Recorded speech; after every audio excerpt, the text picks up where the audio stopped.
Cliff looked at me and he went, Emma, why are you employed? What do you mean, why am I employed? Like, that's the way you do it, right? You work your way up the ranks and get your experience.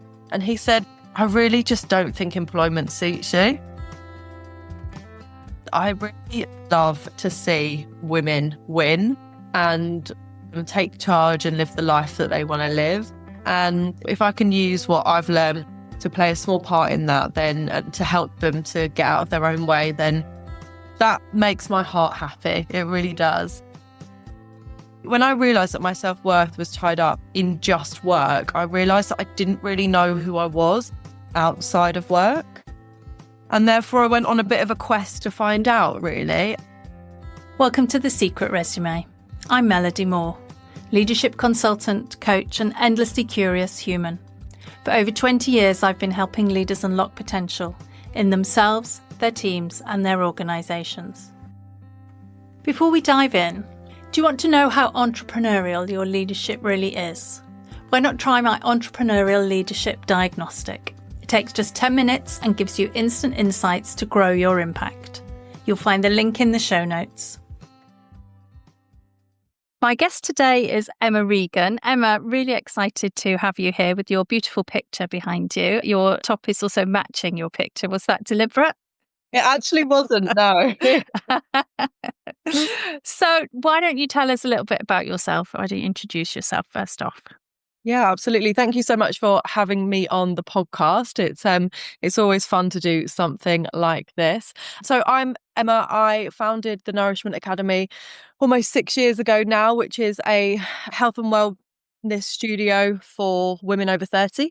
And then I am also the owner of Surrey Female Entrepreneurs, which is a networking / business coaching and consulting business for women in business. So all about women empowerment. And that's how we met, as I came along to one of your Surrey Female Entrepreneurs. I said to someone I was going to Surrey Female Entrepreneurs and they said, oh, that sounds fancy. It's like it is. As long as we have champagne and canopies. I'm just curious, actually, you said for the Nourishment Academy that it's for women over 30. Why did you choose that demographic? Yeah, so it was at a time before menopause was such a buzzword, and I was kind of discovering it through family members, and I was PTing at the time, and I just happened to be personal training people who were kind of in their 50s, and they were struggling with this thing that no one really spoke about, and we were just having really open and honest conversations. And I just started to have a bit of a deep dive around menopause and how women can help themselves through exercise and through good nutrition to just feel a little bit better around that stage. The research and the science since then has just gone wild for strength training. So the Nourishment Academy has become a really, really safe space for women over 30 to focus on themselves before, during and after they get to that real shift in their life. And I will be one of those women as I keep calling it boot camp in my head. That's not what it's called, though, is it? In my mind, I'm going to have a boot camp, but I'm doing your 6-week. What do you call it? It's not called boot camp. We call it the 6-week Kickstarter. I'd say the style of training is more strength and conditioning than boot camp. But honestly, as long as you show up, you can call it whatever you want. In my mind, it's a boot camp because I know I'm going to force myself to go. That's right. So I'm very much in your target demographic. So yeah, I'm looking forward to doing some strength training because I agree with you. It's so important. And for me, I think about my bones. This is the thing that I've got in my head, is that it strengthens your bones, doesn't it? And as we get older, I started my career working in the NHS, and I worked in an orthopedic department, and it was full of old ladies who'd fallen over and broken something. And as a quite clumsy person, I could just see that being me. So yeah, I think being able to have a positive impact on your balance and your bones and all of those things, it's got to be the way forward. we know now that the risks of if you were to fall in your old age are huge if you don't have the strong bones and the strong muscles to support you to get back up. So it's really something, a lot of my ladies now say, I'm training for my old lady body. And I love that, because it is a case of there's one exercise, they go, why the hell are we doing this? And I think, well, if you can do this at 50, then you'll be able to get up off the floor a lot better when you're 70. So really, the narrative has changed around strength training, and it's good because it does mean that we're going to be healthier and more mobile for a lot longer. And I guess, well, A, people didn't used to live as long, but B, people were much more active and much more physical in their jobs. If I think about particularly my maternal grandparents, they worked in cotton mills, it was a very physical job, whereas, we all sit around. Well, you don't, but I sit around at my desk a lot, and, there's no physicality to my job at all. Yeah, completely. Well, it'll be amazing that you can come and join us. I know. Right, let's get into talking about you. Right back to the beginning, we're going to go. So when you are age 7. Yeah. Start with that. Yeah, absolutely.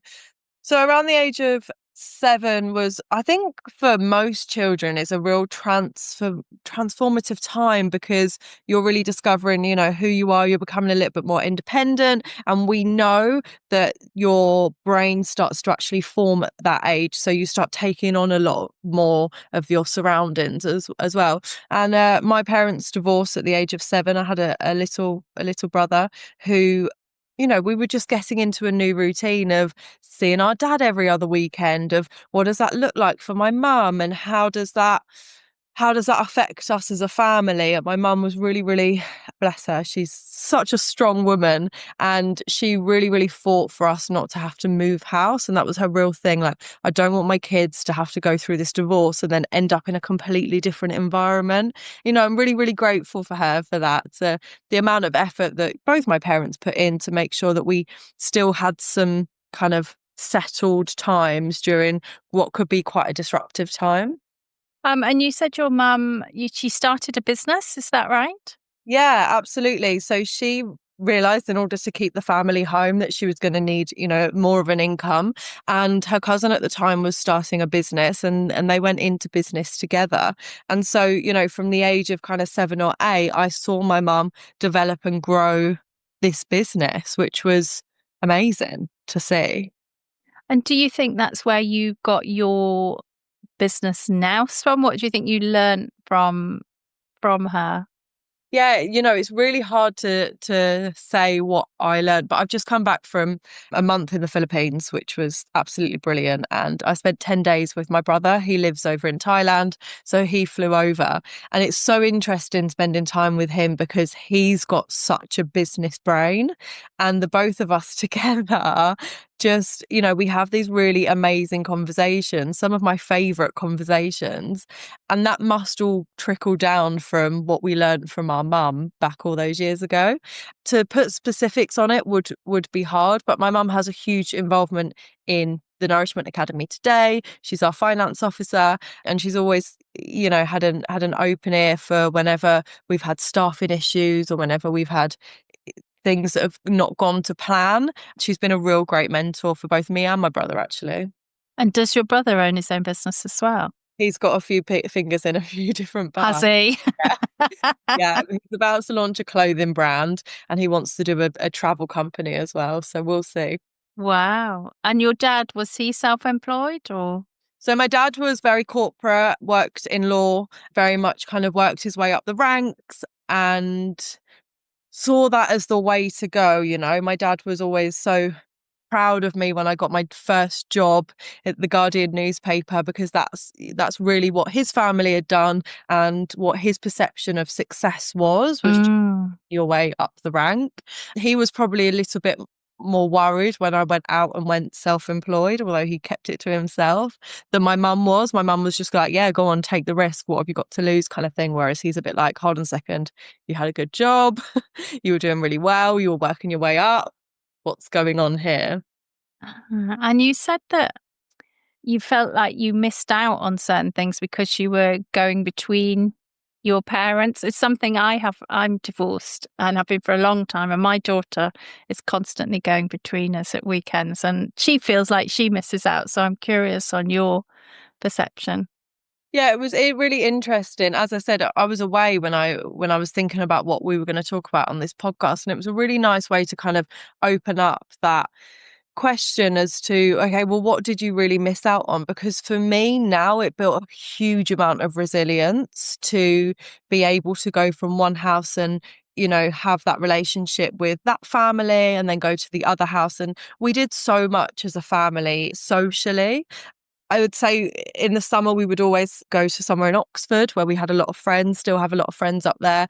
And we went from going from there every weekend one summer to the next summer, we would only be there every other weekend. When you're that age, you know, they had made up a dance routine the weekend before that I didn't know about this weekend, or they were learning to ski and progressing with, we used to water ski, so they were progressing with that a lot quicker than I was able to because I had half the amount of time there. So I think as a kid, it did feel as though you were missing out. However, now as an adult, I feel like it's built so much resilience. And I've got the type of friendships where people go, we haven't seen each other for 6 months, but yet we pick up where we left off. And I think that's a byproduct of you just had to when you were a kid.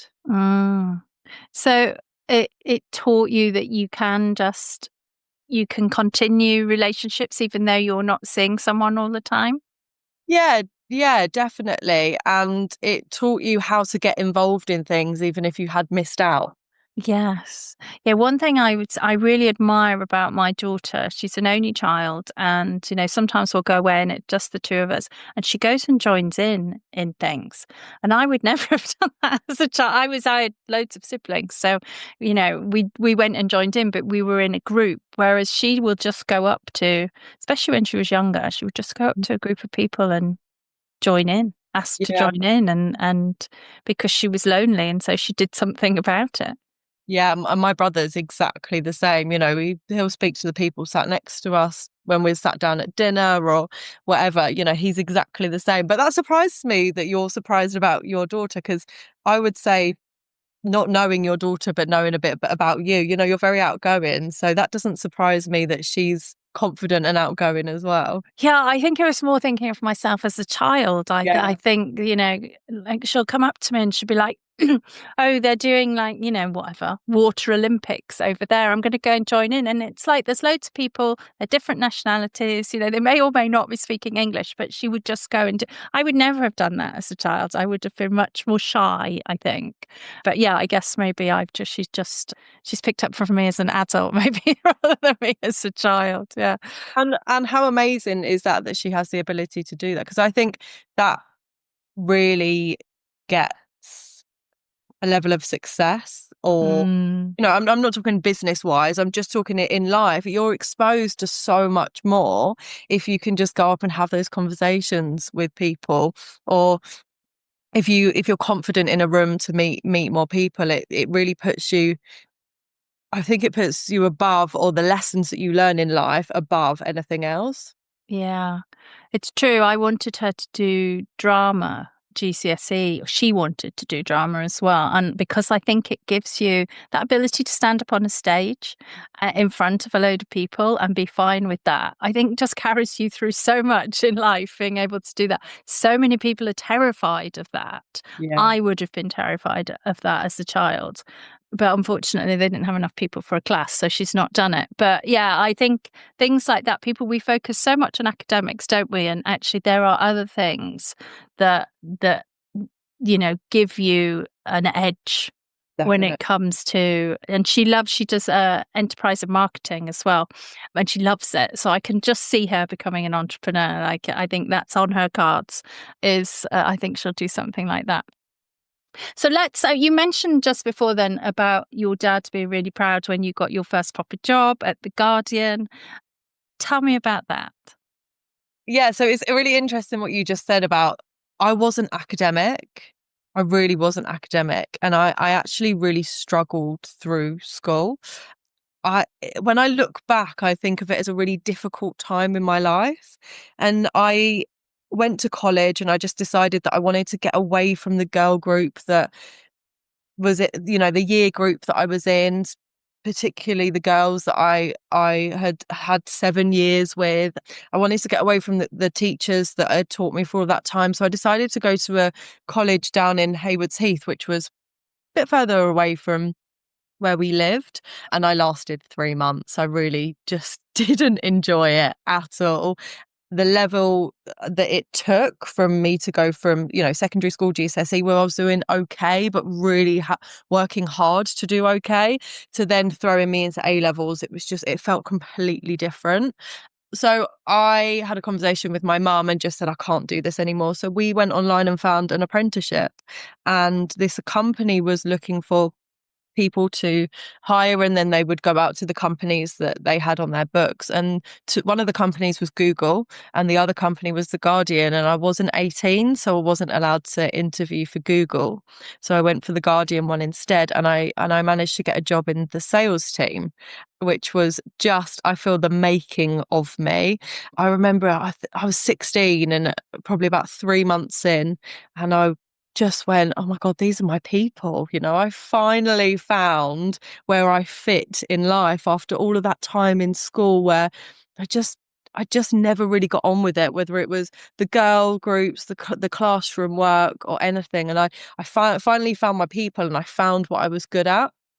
So that was a really, really great stage of my life. I was really fortunate that, as the apprentice, I was sat next to the PA for our sales director, and therefore opposite the sales director. And he was a really, really clever and interesting guy that I just learned so much from. You said these are my people. What was it about them that made them feel like your people? I think it was to do with it was that kind of like work hard, play hard. We're in the office, we're going to work hard. We've got target. I love a target. We've got targets to hit. We're all driven to the same target. And then once we've done that, we're going to go and have a beer in the pub.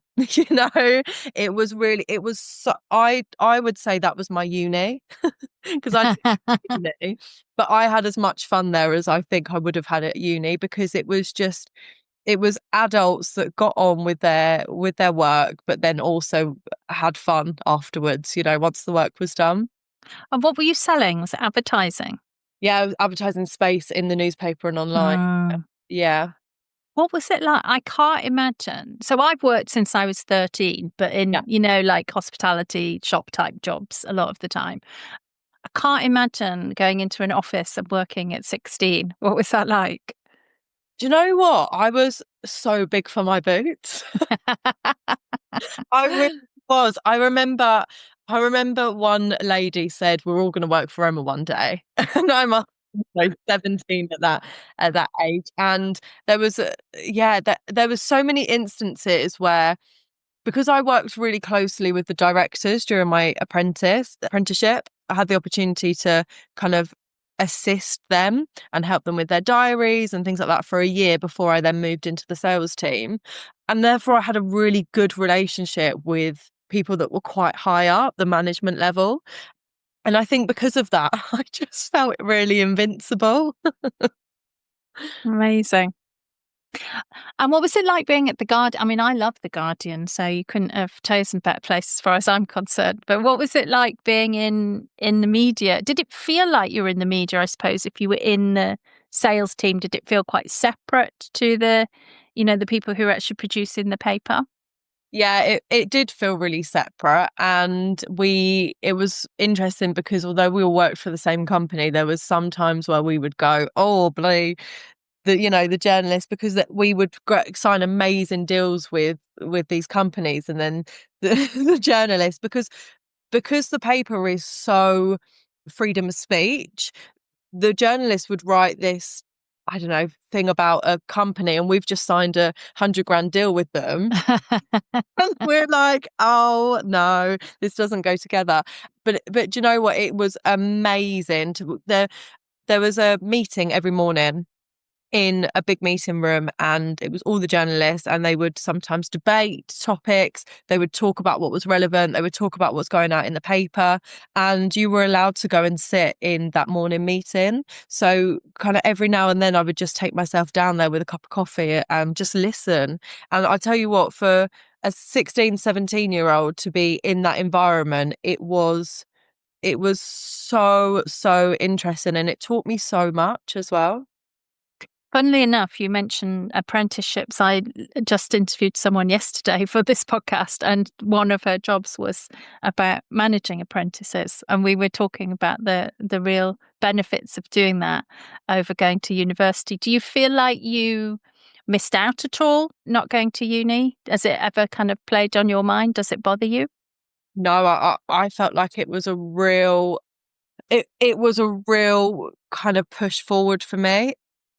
What am I trying to say? A real springboard. It was a real springboard for me. I think going to uni, I would have really struggled with the academic side of it.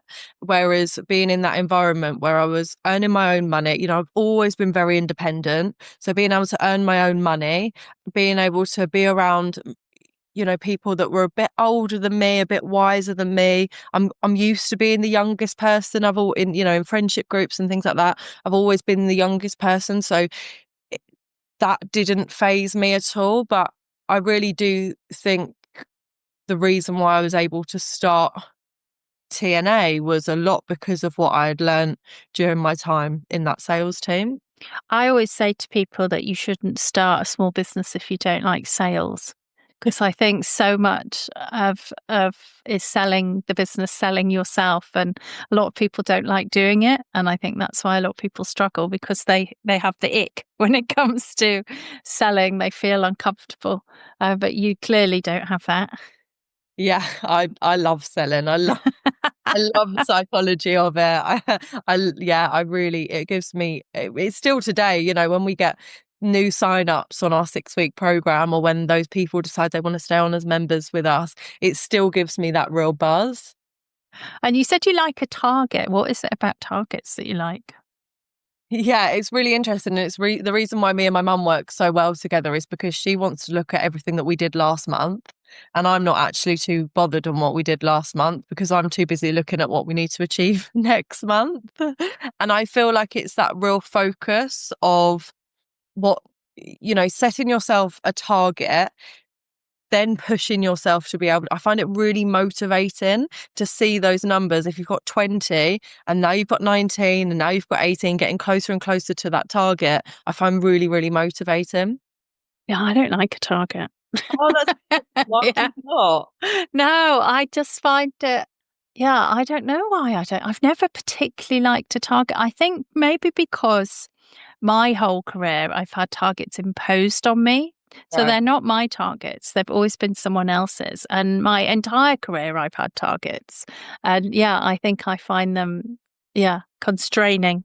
But that's probably because I just always want to do my own thing rather than do as I'm told, perhaps.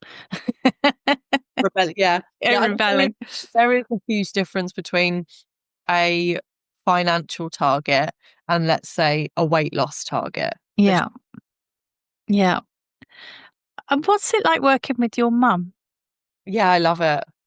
I really do love it. Which is really interesting, because if you had told me as a teenage girl that I was going to employ my mum, I would have been like, no. No. We had a really interesting kind of teenage girl and mum relationship where we just kind of didn't really see eye to eye that much. But I'm really fortunate in the fact that as we've got older, we've just got closer and closer.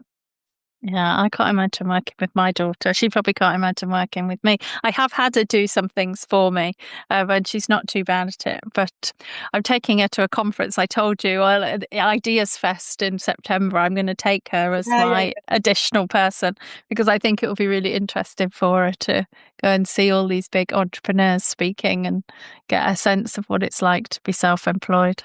Yeah, that will be so great for her. And how amazing that she's going to be exposed exposed to that. I know. I'm just going to have to argue it to her school that it's educational. And then we're not really just going to party. I think they're having the word festival in it. It's not helping with that argument, but never mind. Right, let's talk about your travel. You mentioned you went to the Philippines for a month. We'll come back to that because I think there's something really interesting about you taking yourself out of your business for a month. But talk about just your traveling that you've done over the years. It sounds like you've done quite a lot. Yeah, absolutely. And again, this is something that my dad really persuaded me to do, was to he never did it really. And I think he kind of feels like he missed out a little bit because he didn't travel and he was focused on his career. And so he always said, if whatever money you save to go traveling, I will double it for you. Wow.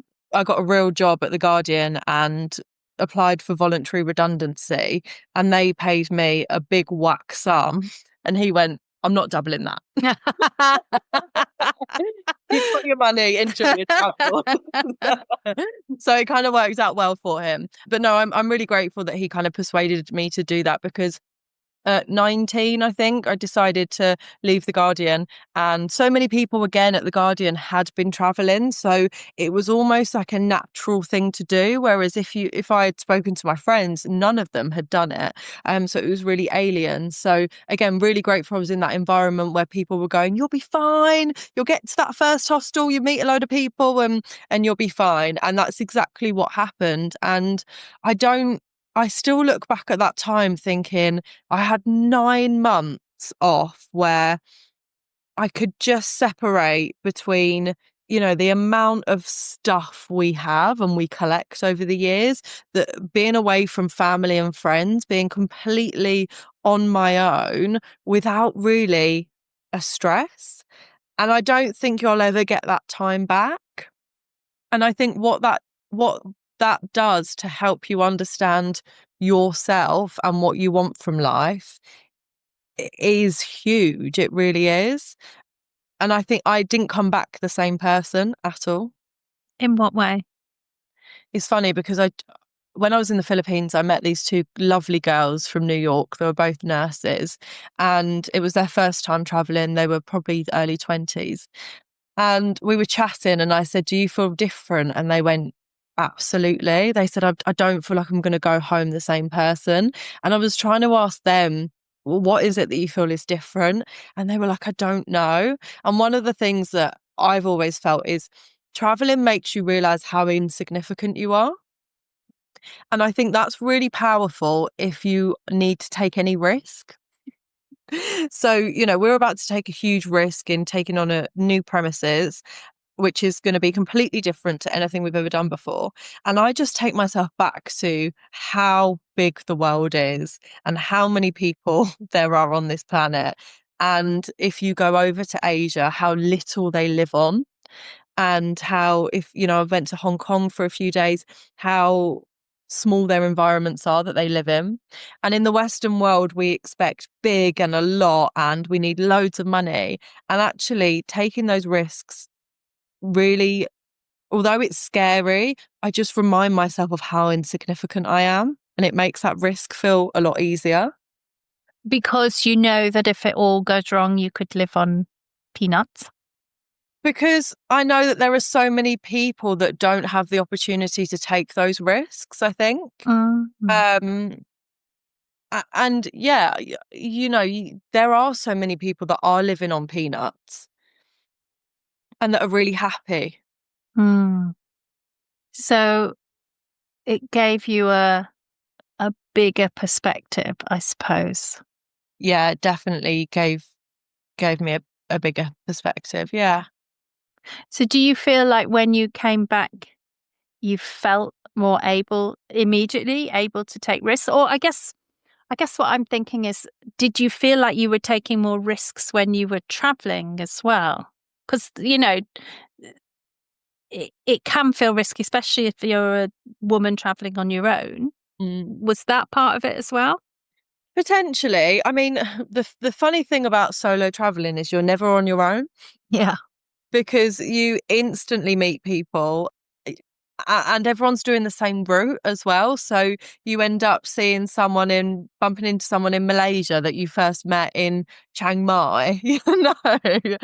So it never really feels like you're on your own. But yes, you are taking risks, you're making decisions. And I really felt it last time I was away. I had to make decisions quickly based on where I wanted to go next. And you almost get a bit decision fatigue because you're like, I just want someone to decide for me. Where am I going to stay? What flight am I going to get on? Where am I going to end up? And what am I going to eat? You know, really simple things, but it does sometimes feel a bit too much. And I think that I'd run in a business. But I think when I first went, it gave me the opportunity to make decisions based on what I wanted to do at that time. And so, yeah, there's almost like a risk kind of, you feel a bit risk averse there. I just think it changes your perception. When I came back to the UK, I started working for another company within advertising, and I just felt trapped. I was like, how am I supposed to sit at a desk 9 till 5, 8 till 6, probably, then go to the gym and still live a life that, you know, there's so much world out there and I'm spending most of my life sat at a desk. It didn't sit well with me when I came home. And talk to me about, you've just been to the Philippines, so you run your own business. There's two different elements to the businesses that you got two different businesses, I suppose. And you took a month and went and worked in the Philippines. Tell me about, well, did you work in the Philippines, I suppose? Did you take a month off? How did that work? Yeah, so I took a month off. There was a couple of rainy days where I got my laptop out, but I would say no more than 3 or 4. And how have you made sure that I mean, most people would freak out at the idea of taking a month away from their business, but this isn't the first time you've done it, no?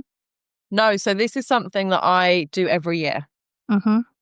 So travel is a huge, huge part of my life. Again, that 9 months I look back at that I had when I was 19, and I just think that I think of who I was when I came back and how, you know, free and de-stressed, and even my face looked different when I came back because the stress had just kind of gone out of it. And that is really significant for me because I feel like that's who I am. When you strip away everything else, that is who I really am. And so I feel like I need a reminder of that every month, every year. It would be nice every month, every year, because the stress of the businesses does take over. Other people's pressure or other people's expectation or trying to, you know, prove yourself to other people, which we all do, that takes over. So especially when I'm about to make big business decisions, I like to just completely come away, settle for a little while, and then come back to make those decisions. And you're right, most people would freak out, but I think understanding my values, that freedom is a huge, huge value for me. And I didn't have it in the first 2 to 3 years of TNA when we were really building and when, you know, it was just me initially. But it's something that's been really, really important for me to build out in my businesses, so that the buck doesn't stop with me. And so that, listen, I've realised in the last 12 months, the Nourishment Academy makes huge impacts on women's lives. And it would be really, really selfish of me to go, actually, the business is built around me, because that means if anything happens to me, that business won't survive. I truly believe that the Nourishment Academy is now set up so it doesn't need me. And if anything was to happen to me, we would still be able to serve those hundreds of women that we serve every single month. And that for me is, you know, more than I could ever ask for a business. I love that. And it's so rare to hear somebody who's founded a business say that they're not needed in their business. I'm really curious about what it is about you that has got you into that headspace, that mindset of, like, I've always believed that you should work to make yourself dispensable. That's always been my philosophy. And you're living that. And I'm really curious how you came to that conclusion, I suppose. I think I realized early on that a huge amount of my self-worth was tied up in work. And I'm not just talking TNA, I'm talking, the reason why I picked to go and work for The Guardian, the reason why I've made certain decisions in business is always because it makes me look better. It makes, oh, how impressive that I get to say that I work for The Guardian, or that we've got 2 studios, or, anything like that. And when I realized that my self-worth was tied up in just work, I realized that I didn't really know who I was outside of work. And therefore I went on a bit of a quest to find out, really. And I think when you start to unravel that, and you realize, I still need to be doing something. Surrey Female Entrepreneurs has been, my new project that I can really get my teeth into. I'm not happy just sat on a beach. I'm really not. That would bore me.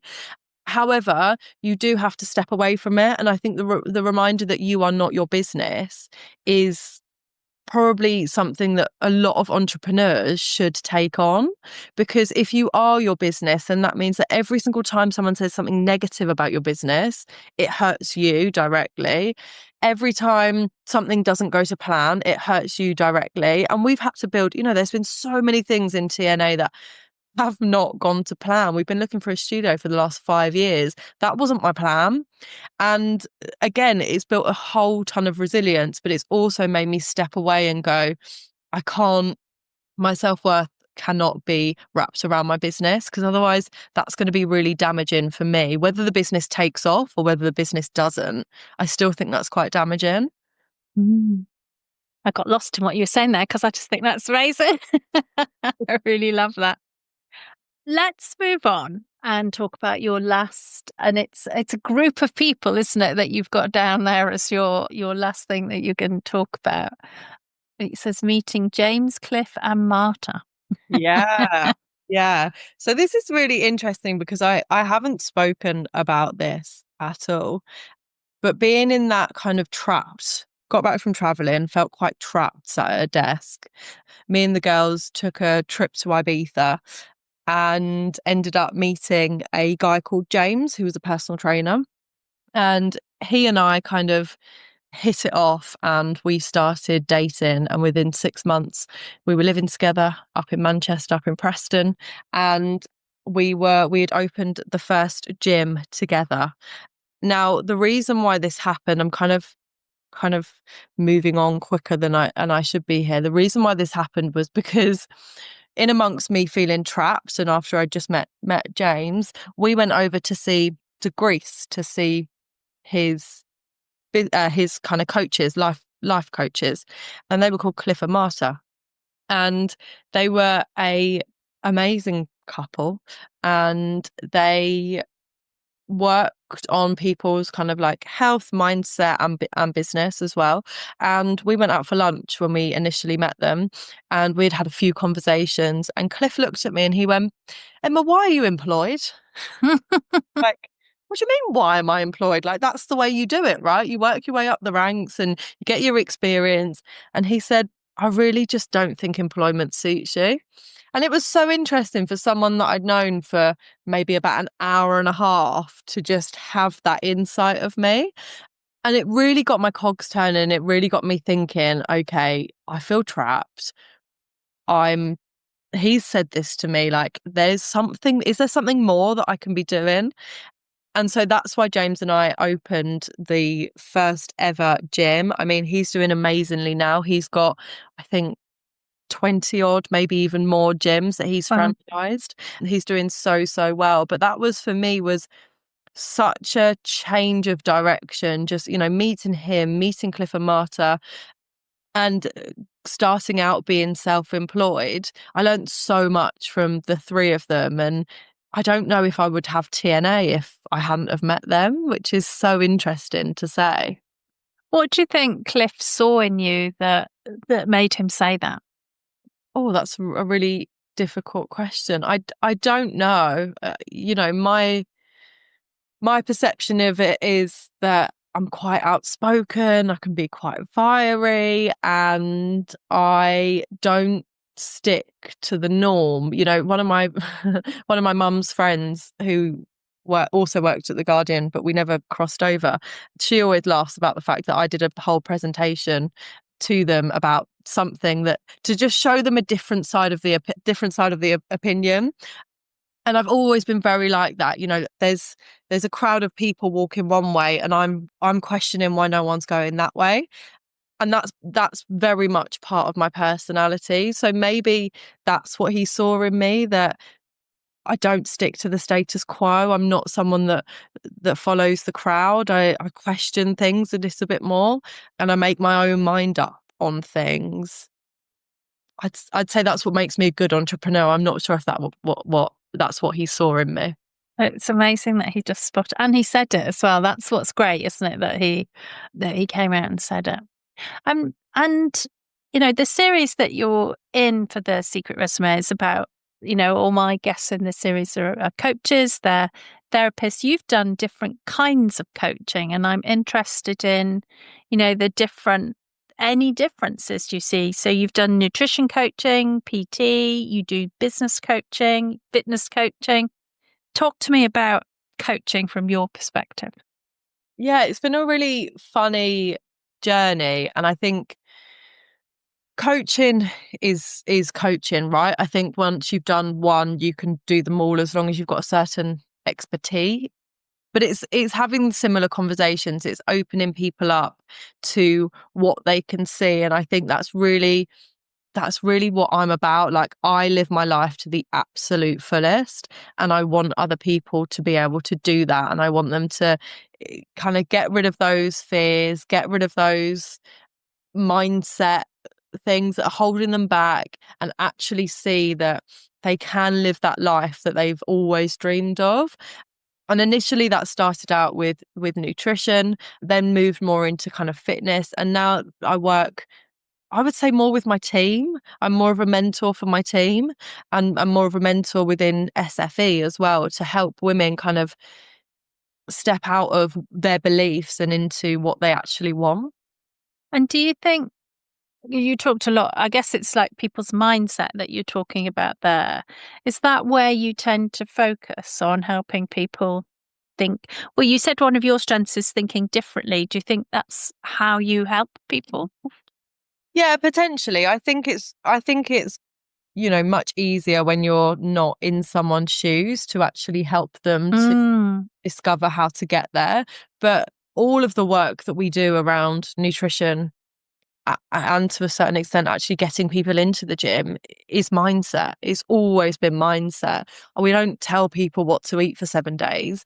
We tell them we show them how they can help themselves and how to build the tools to help themselves, so that they can then become their own coach. So yeah, I think it all works across mindset, in answer to your question. And have you had training in coaching, or is it something you have evolved and developed through practice? Yeah, so initially nutrition coaching, we get a lot of, in the course that I did, there was a lot of information around how to be a good coach. And then more recently, last January, I completed a business coaching qualification. So there's been a few. If I'm really honest with you, I just really enjoy working with people and kind of getting that information, getting out of their own way and getting that information through. So those courses have definitely have set the foundations for me to then build on. But I think it's all really experience. And so business coaching is that something that's a bit newer for you? Is that something you've started? Well, you said you did the qualification in it more recently. That's something you're moving into? Yeah, it's something I'm dipping my toe into. There is still so much that I want to achieve through the Nourishment Academy.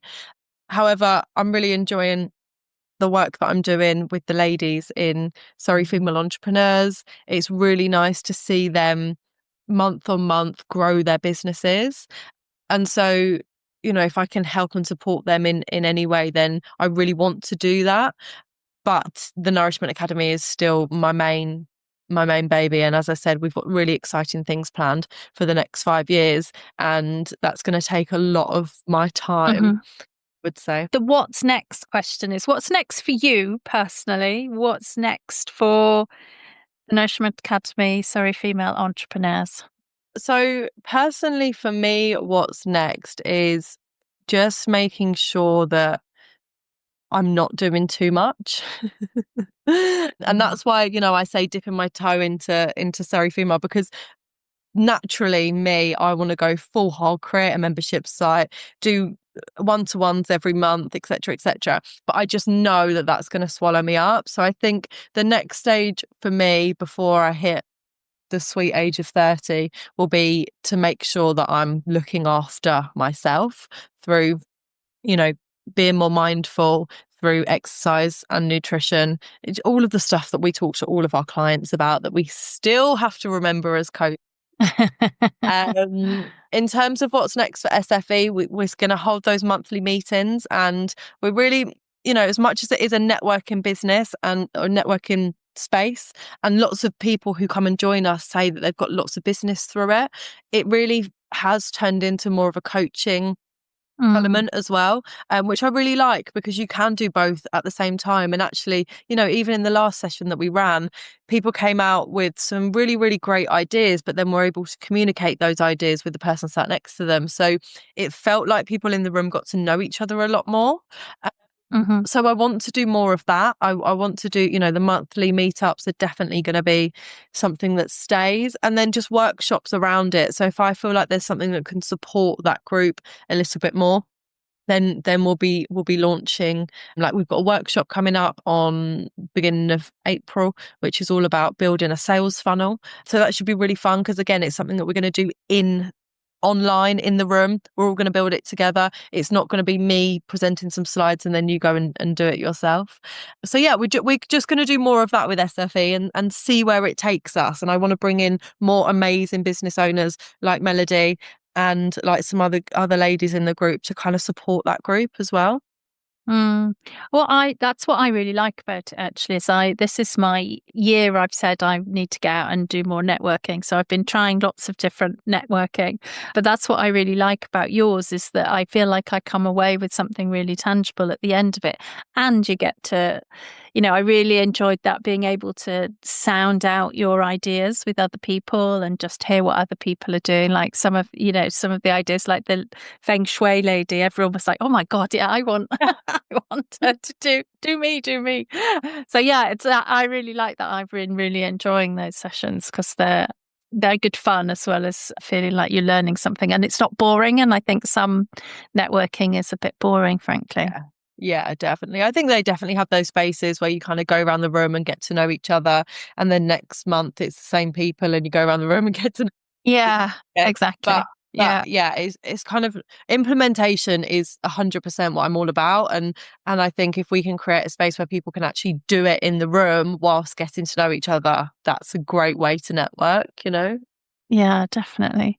And so for the Nourishment Academy, it's about opening up in a different space. Yeah. You've got a 5-year plan. Very impressive. Yeah. So we're going through a bit of a transition with the Nourishment Academy, where I think all kind of fitness businesses are looking at what else we can support our clients with. And the rest and the recovery side of things has always been something that we've wanted to do more of, but actually we haven't either had the space for, or clients have been like, hold on a second, you're a gym, you're the yang. We don't want to yin with you. We just want to yang with you.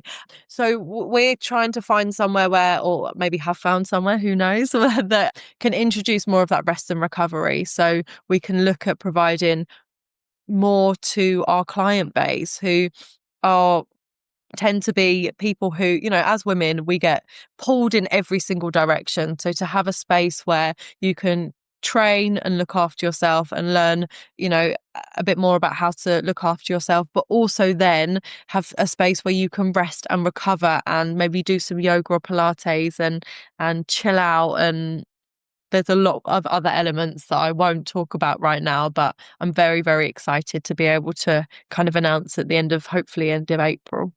What I really like as well that I've seen in gyms that I've been a member of is, the social aspect of it. So people, afterwards having a cup of coffee together, or so somewhere where people can hang out is just as important. I think that sort of social aspect of it's similar to the networking, I suppose. It's people who are doing the same thing as you, having a similar experience to you, and just, it becomes harder and harder as an adult to make friends. Yeah. So having ways of meeting people, it just seems really nice. Yeah, absolutely. And I read something recently where people are looking for the third space. So they have home, they have work, and then they want that third space. And, it's one of the reasons why we have that beautiful lounge area studio in Dorking, is because we really want people to feel like it's their third space. That one of our clients lost her husband recently, and she was like, being at home's really lonely. I was like, this is your new living room. Like, you come and chill here and make yourself a coffee or a tea whenever you want to. This is your living room. And we've had laughter and tears and cuddles and whatnot in that room, and it really is an amazing space because it's just women. Yeah, and it is a lovely space. It's really comfy sofas, and it's not like a sort of normal gym, I would say. It is a really nice, and the light in there is really nice as well, isn't it? It's got massive windows, so it's a really nice bright space as well. Yeah. Right, let's look back for a moment then, as we've been looking forward. But what advice would you give to your younger self? Yeah, this is a really good question because I'm always someone that's, no regrets. Every part of you has created what you've created now. And, I'm very, very fortunate. I love the life that I live. But I think one of the things that has really, really held me back in the past is the amount of pressure and guilt I have around, not doing certain things. And it's interesting, we were talking before the start of this podcast about leaders and being a young leader. And, no one ever taught me how to manage. No one ever taught me how to lead a team. And therefore, in the first couple of years where I was navigating that, I found it really, really difficult. And there was a lot of guilt around it. And, there still is to a certain extent. So I think for me, if I could go back and tell myself something a year or two ago, it would just be to drop the guilt and just know that, I'm learning. And sometimes actually just saying to people, this is my first time, I'm learning as well. It is okay to do. You don't always have to be the expert, right? Yeah, love that. Give yourself some grace. Yes. And what about books? Any books you'd recommend?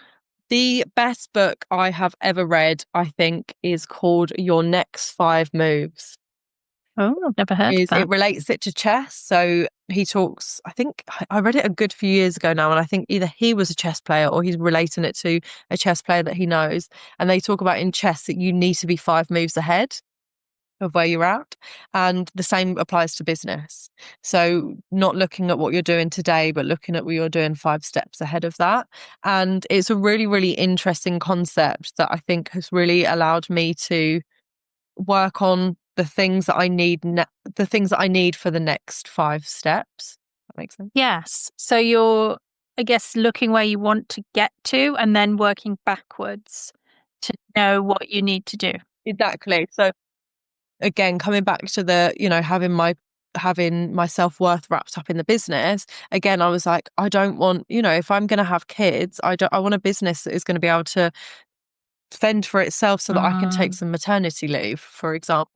So how do we work that backwards then? Well, I need to make sure that I'm happy to say I'm a stay-at-home mum for a few years or whatever it is, And that's really what they talk about being 5 moves ahead. I love that. I'm going to have to check that out. Do you know who wrote it? I think his name's Patrick. I can find it for you. I'll look him up. I end up spending a fortune on books because of all of the books that my guests recommend. I'm just going to start a library, I think. Yeah. Yeah, I really like Audible because you can kind of dip in and dip out. Yes, I like Spotify as well. If you have a premium account, you get 15 hours of audio book for free. So I listen to a lot on there. Although, of course, then I listen too much and I'm constantly every month being told, you have run out of hours. I'm like, well, I'm not paid for any more. So that book will just have to wait. That's the good target. To be able to run out of hours every month is a really good target. Well, I would say I run out most months. So therefore, I should set myself a target there of that's my target that I can live by. Yes. And what would you say is a theme? Any themes you've identified in your story? I think the theme really comes from it's around helping people, and I would say more so women. And I don't know why more so women, because I have great men in my life. But just in a sense of, I really love to see women win and them take charge and live the life that they want to live. And if I can play, if I can use what I've learned to play a small part in that, then to help them to get out of their own way, then, I take so much. That makes my heart happy. It really does.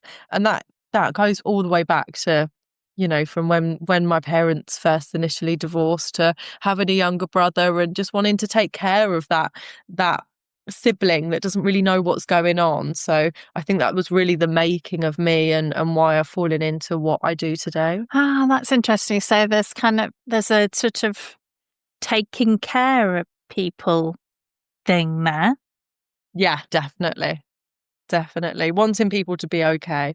Honestly, when people cry, I cry. I hate it.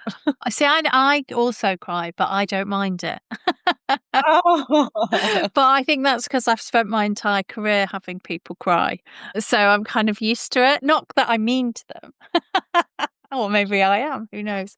But yeah, I'm so used to people crying. It doesn't bother me at all. And I never used to cry myself. And now I cry all of the time. Really? Oh, everything. Yeah. I said to my friend the other day, daughter is into acting. And I said, oh, do you cry when you watch them? And she's like, no. I was like, oh my God, I cried the whole way through when I was watching my daughter. And I would have thought she would have been the one who cried, not me. But yeah, I cry at everything now. It's just, I'm ridiculous. Anyway, I just wanted to say this has been really interesting. I'm so glad I asked you to come on the podcast. I really enjoyed it. So thank you so much. Thank you for giving me the opportunity. It's been great. You're very welcome. This podcast is brought to you by Liberare Consulting. If you enjoyed today's episode, hit subscribe so you're the first to hear new conversations. And if you found it valuable, do a friend a favour and share it with them too.